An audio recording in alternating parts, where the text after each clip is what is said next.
each other. And I thought that was fascinating. We talked to the writers about that episode. What was the character's name? Lori. We talked about it beforehand. We said, how would these two Vulcans relate to each other? These two males who are going through this, when one of them is going through and the other one is not.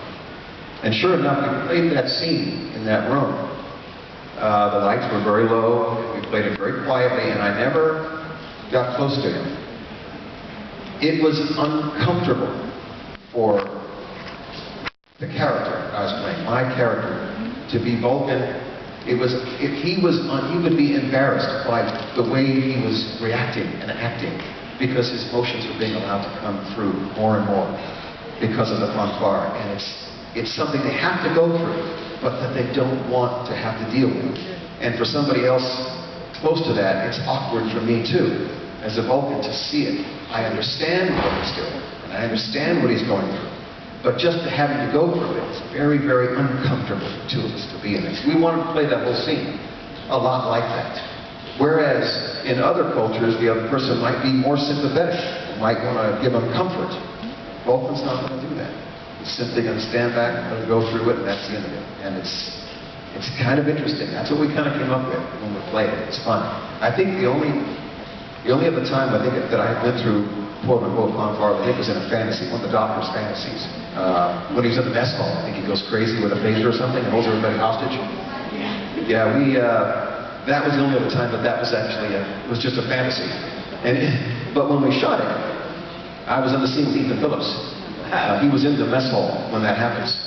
And he reacts to that. He kind of goes like, you see, he backs up and he's like really, he's afraid that, I'm going to start shooting everybody that's standing there.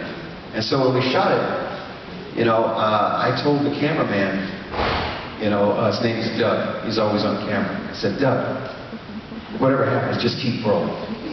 Just keep filming. And Doug knows what that means. Doug knows that's code for, we're going to have some fun. So the camera was on Ethan Phillips. It was his shot. It was a close-up. It was all on him. And he reacts to me going through fanfare. And then I ran into the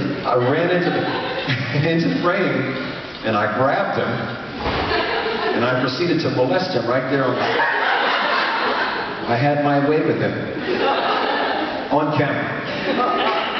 And he was, first of all, he was first surprised, and he went along with it.